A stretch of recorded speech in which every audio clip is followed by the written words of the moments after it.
Do you enjoy data futurology and the unique take that we have on leadership in data science? If so, please consider sponsoring us. We're currently looking for individuals and organizations to help us continue to create this content for the community. If you're an individual, please head to our Patreon page. That's patreon.com/datafuturology, and you'll get some special perks, special access through that page.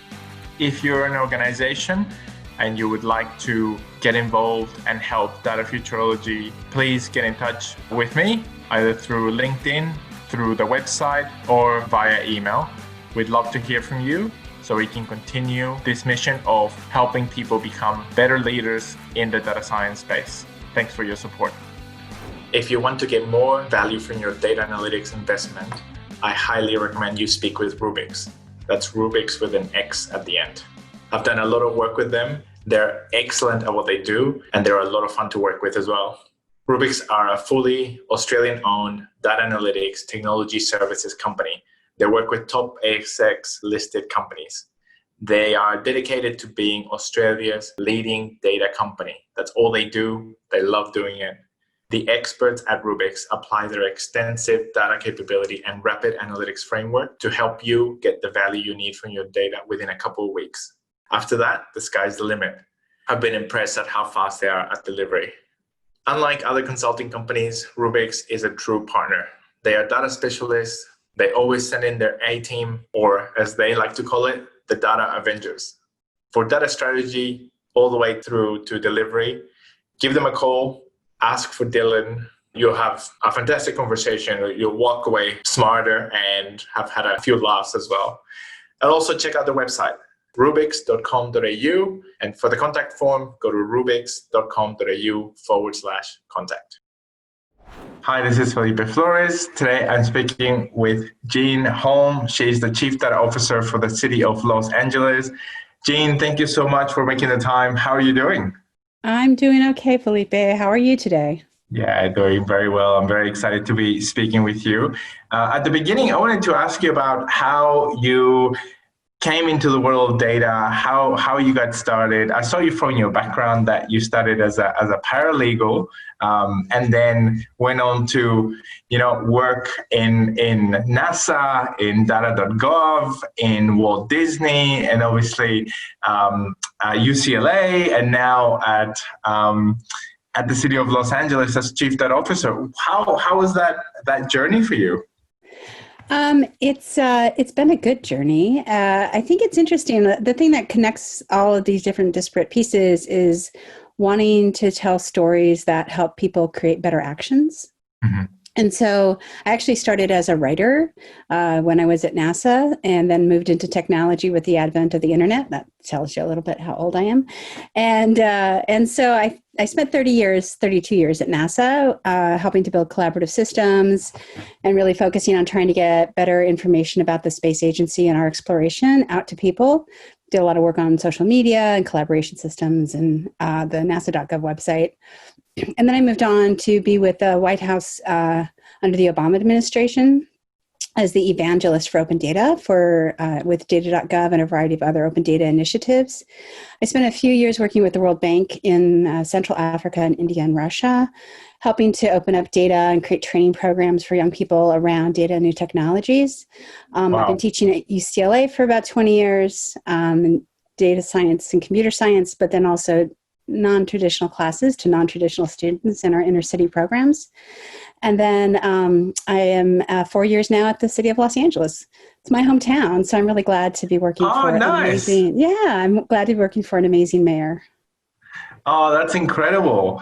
And did the move into the data space, was that something deliberate for you, or something that you saw it as an opportunity and something that you saw was going to be more and more important in the future, or did you feel like it was something that you fell into? Well, I didn't fall into it so much. What I had done before that, kind of most immediately before, was leading the Federal Knowledge Management Working Group, which was really looking at like content management and and different aspects of integrating data and information to make wisdom kinds of things, around the collaboration systems and how people work together to be able to create new knowledge. And what became pretty clear pretty fast was our ability to gather and organize data was going to be the tsunami. And so it was one thing to be thinking about aggregating and integrating information from disparate papers, like published papers in those days. But now we had a whole new realm of possibility around data that really needed structure and organization, communities to be built around the kinds of data, understanding of how to open data in ways that would make it reusable by businesses and researchers and just the regular public. And that really attracted me to that field. Certainly that has led to a whole explosion in our understanding of like equity and the way in which we provide services from a government to people, but also just the way in which people can understand and advocate for what they care about. True. That's really, really interesting. So definitely leads me into my next question. For the people that don't know about what a chief data officer role for a city would look like, how would you describe that role, and what are some of the areas of most importance? Sure. So chief data officers exist in government. They also exist in private industry. It's easier to explain than my last job title, which was evangelist. But a chief data officer focuses on organizing and helping to bring out the data from different parts of the organization, and then either making it easier to share within the organization, so one group can work with another group's data to make better insights, or to also share that out with the public, particularly in the role of government. So a governmental chief data officer focuses on that idea of taking data that people are already paying for, right? Your taxes pay for the government. So we want to take the data about how many cars are on the roads and how much trash we pick up and how sustainable our practices are and how many people we've trained in our workforce training centers. We want to make all that kind of data available and accessible to people. So there's two pieces of that. And this is part of the work I did on data.gov. There's the focus on giving data literacy and training and support to the people inside government who are not necessarily data scientists themselves, but may manage a piece of that data. So helping them understand how to structure and organize that data and put some context around it. And then secondarily, it's working with people outside of government, like businesses and academic researchers and community-based organizations and advocacy groups who want to use that data but need the information, the context, and just the awareness that the data is there. So it's sort of this bridging role between technology and context, and making sure that that the group, the city, or whoever you're working for, is able to really harness and leverage that data for social impact. Yes, that's so interesting. And the internal training and upskilling that you assist with or that you run, what does that look like? So we have a couple of different kinds of programs. There's in a municipal government, it's pretty structured, the civil service classifications. So part of what we had to do just in the last couple of years is to create a new classification around a data analyst that would be this kind of new ability to bring in people who have been studying data science or a related field.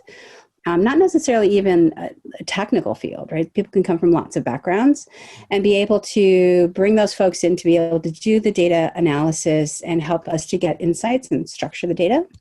The training programs are ones where we're pulling in courses from other organizations, universities, online resources.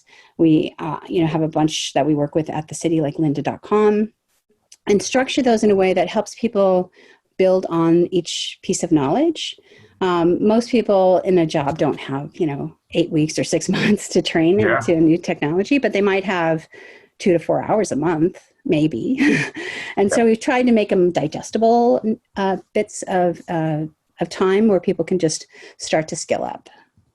That's great. And are they mostly internally generated, or do you use outside resources? No, we use a lot of interrupt. We use a lot of outside resources. We find that the community as a whole has done a lot around data literacy. There's no reason we need to reinvent it. There's some pieces we do that are like in context. So we augment the structured learning with our citywide data collaboratives, and that kind of brings all the different data analysts together once a month to then look at census data. Or right now we're starting to focus on issues around racial equity. And so then we can focus on topical areas that really are less about external training and more about internal training. That's fantastic.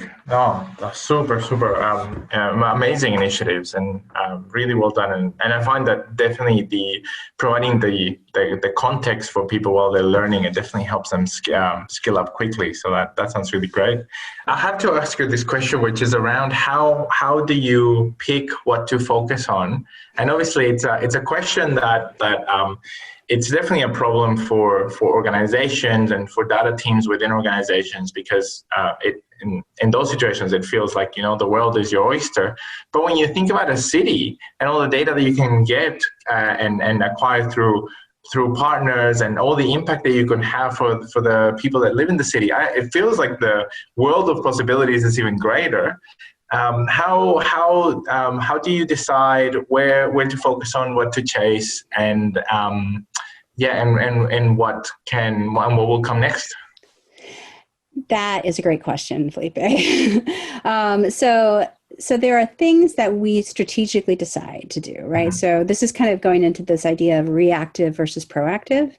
So strategically, right now, we are very interested in focusing on data that helps us understand racial and other inequities in the city. So are we cleaning the streets as fast in poor neighborhoods as we are in rich neighborhoods? Are we providing equitable services?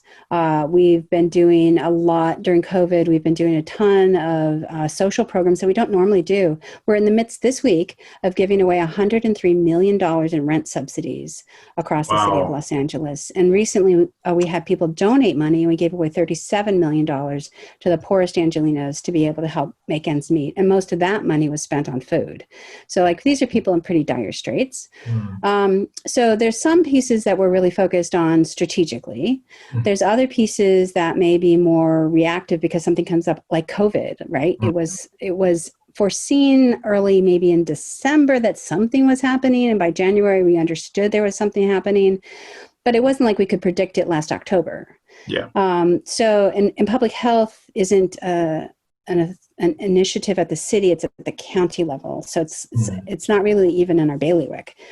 So in some cases, we have to be more reactive. But this idea of what we select ends up coming from a couple of different priorities in addition. One is, of course, Mayor Eric Garcetti. The other is our 15 council members, who each oversee an area of a few 100,000 people. So it's a pretty big area that they oversee, and they'll come forward with some specific things around items that are important to their community. And then there are other things where we might be able to get a special grant to pursue things like with the NASA grant around air quality. We have another grant from the Toyota Foundation that looks at pedestrian safety and how we can help people cross streets safer. Nice. And there's another grant we have with the Hilton Foundation around the Sustainable Development Goals, which we use as a framework for how we structure and look at gaps in the way in which we manage data inequities at the city. One of the things that keeps standing out for me in all the great initiatives that you're telling me is that the ability that you and the city, the department have to pivot and change and be agile to respond to the problems that are arising. I'm finding that really inspiring, really amazing. Can you tell us a little bit about your thoughts, maybe your mindset around leading during this times of change, obviously during this time as well. But there's a lot of times where I've seen or I've heard that you've been able to change and respond in a very agile way to what's happening and what the city needs. Sure. I think it's an indication of the people you work with and the commitment that people have to the goal of the organization. And, I'm a third generation Angelino. I always lived in the city, even though I've worked all over the world, and I worked in Washington, D.C. for 12 years. I commuted. I hesitate to say that. I had a very bad environmental footprint, but I love my hometown. And I know that people have different opinions of Los Angeles, but one of the things that I know is that people in Los Angeles pull together and they share a lot across their diversity, and they value that diversity.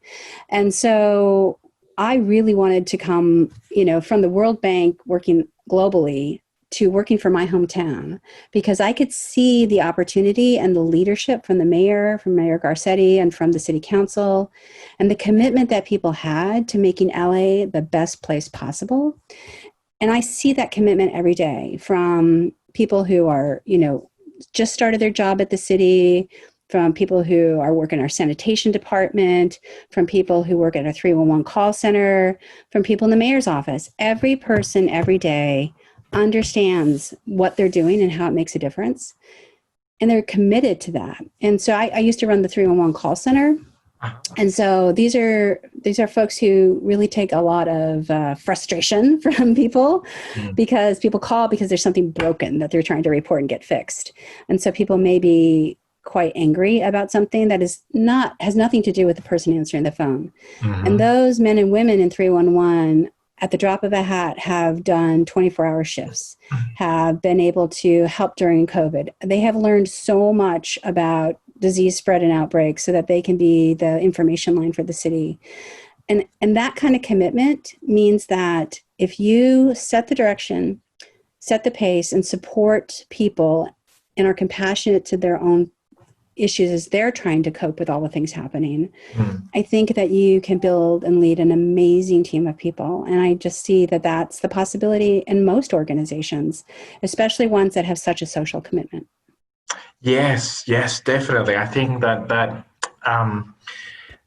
people would be able to see the difference that they make, and maybe feel prouder about that difference that they make. I think it's amazing to see.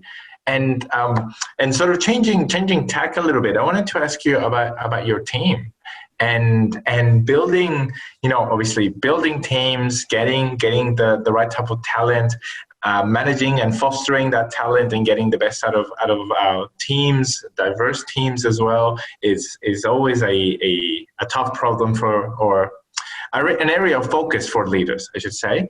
How have you gone about building your team? What does the structure look like, and how do you think about fostering and growing the team?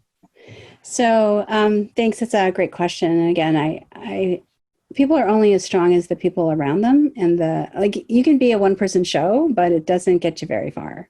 Yeah. So in Africa, the saying is, if you want to go far, go together. If you want to go fast, go alone. I love it. Yeah. And so, we have long ways to go. We need to go together. And so when I look at who I'm going to be hiring, I look at a first and foremost attitude. So I care less about how good a Python programmer they are than I do about their commitment to the values that we have as a city and their ability to be creative and open. So, it's Python today, it's going to be something else tomorrow. Yep. So I don't need the person who's going to be an expert necessarily on today's programming language. I need them to also be thinking about architecture and systemic change and the context of the data and helping people learn so that our whole city workforce gets stronger together. It doesn't do me any good to go into, say, the zoo and tell them exactly how they should structure the data and just do it for them. I would rather, and what we did this last semester before things shut down, was we partnered them with students at Claremont Graduate University to work on some specific projects that they had. And together, they all learned more about how to approach that problem. So we look at this idea of diversity from a technical perspective, diversity from an age perspective, diversity from ethnicity and social standing, and diversity of thought. I only have this much knowledge, but my team, together has amazing knowledge. And so we want to lift up all those ideas so that we get the best solution for people. I think it's a challenge sometimes because recruiting with government salaries, I can't compete with, with with many of the salaries for data scientists. It's a very profitable career choice. I would just encourage everybody to go into data science. Yes. But and machine learning and artificial intelligence. But it's also hard then to compete when I know that they can go to another company and get a lot more money. And they can sometimes go to another company that might be really fun. We have Hollywood is part of the city of Los Angeles, so they can work for an entertainment company. They can work for Blizzard Games, which does World of Warcraft, or League of Legends over at Riot Games. I mean, there's amazing, fun jobs all over the city of Los Angeles. But none of them have the kind of social impact and the ability for anybody to make significant contributions that the municipal government does. And so I try to use that as an attractor, and I try to also give people lots of opportunity to work. So we have full-time positions, we have student positions, we have data angels. The Data Angels program is for volunteers who want to come in and maybe work on a specific project. So right now we have a lot of people wanting to volunteer and help us understand racial equity. But they might be a mid-career person who just wants to try something different or contribute back. And then we also have lots of other partnerships where we work with private industry and community-based organizations like the United Way, or even local churches and temples and synagogues to be able to understand issues that are important to them. So it's all about giving people the space to contribute in the way that makes sense for them. Yes. Yes, but you're also making it so open, so welcoming, and allowing people to help where their interest is, and you have the infrastructure, the partnerships to really ignite the passion in people's minds and hearts about what they could do, and then give them the platform to do that. It's really impressive. Well, again, if you want to go far, you got to go together. And, although the city's a big organization, there's 48,000 people who work for the city. Wow. It's a big city. Yeah. A lot of those people do sort of the jobs of keeping the cities safe and clean, and the streets clean, and the trash picked up, and the zoo animals fed. And, there's just a lot of work to be done. And so although it seems like we have a lot of people, we don't have a ton of people in data science. And so, we also are very sensitive to the fact of issues of bias in algorithms and data ethics. So the more transparent we are, I feel that the better it is, because people will either help us to be better, or they will improve their trust of government. Working in government, not everybody trusts the government. And I think the transparency is a great way to try to build that trust. And especially if you're open about making changes and open about understanding maybe where you've made errors or where you need to improve, and being clear about that is helpful.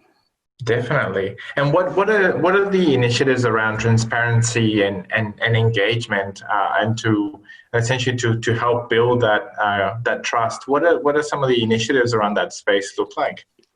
Sure. So we have an open data portal. So we provide all of our data sets in relatively easy, we're still working on it, but relatively easy ways. Most of those data sets have an open API. That's a way for people to easily sort of digest and consume that data. And then we also have a GeoHub, which is where our geospatial data goes, that's provided by Esri. And that allows people who maybe aren't mapping experts to easily see the data in a way that for visual learners particularly is helpful. And then to layer the data set so that they can see if there's a correlation between the number of dog licenses that are provided and then the location of libraries, whatever they want to start to correlate, they can do that much more easily, because we provide it in a base platform for them to easily consume it and use it.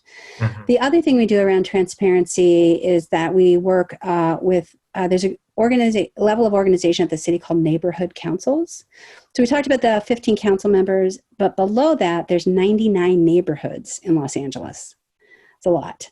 And each of those has a group of locally elected officials that have an ability to kind of bubble up the needs and requirements from their community. So this is because LA is such a big place. We needed it to this was a change a couple of decades ago to make it more actionable and to let people have a better one-on-one connection with government.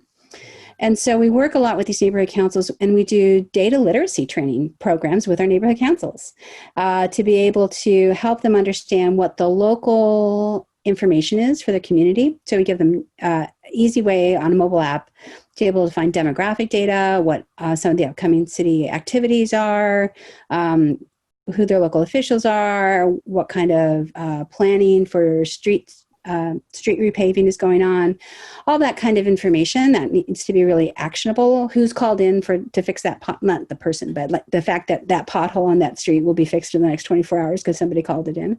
Mm-hmm. And so we tried to make the idea of transparency big with portals and GeoHub, and small and actionable by giving people the power of actually looking at the data themselves in really understandable and actionable ways. Yes. Very impressed with your style of leadership, with just connecting all the different parties to be able to get outcomes like this is incredible. So I wanted to ask you about, what do you see as the biggest challenge in leadership in data science overall? What do you see as sort of like either the trickiest parts, biggest challenges, or the areas that need the most focus? What have you found? I think part of the challenges in data science are getting people to release the data. Lots of data is being collected, both in the government and also in the private sector. And so getting people to release that data in ways that are respectful for people's privacy. Yes. Because sometimes people say, "Oh, we can't have any data around this these individuals." But what we really want is anonymized data. So, for example, on air quality, one of the data sets we get is based on people who use inhalers because they have asthma.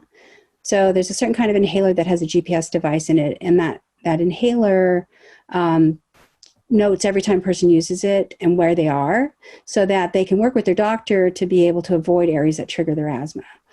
We don't want that individual data at all, but we do want an overall heat map that shows us where the most problematic areas are in the city, so we can send an investigator to figure out what's going on. If everybody's having a problem breathing in a certain city block, we want to understand what's going on. So one is getting people to release the data in ways that are appropriate.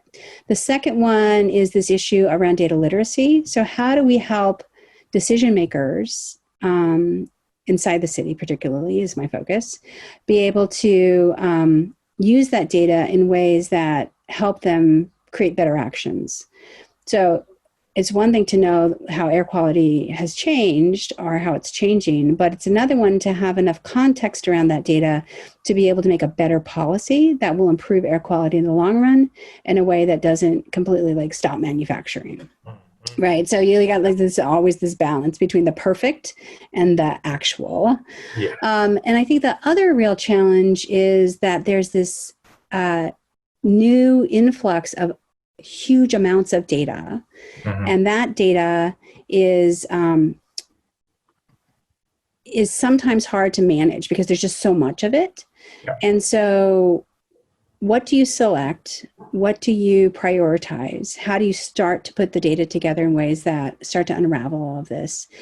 And part of it too is understanding if there's a bias in the collection of that data.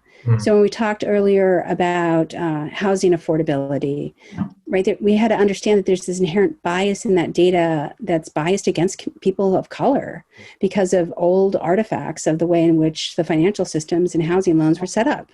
Yeah. But if we didn't understand that, the data could show us something that's not exactly true. Very, very true.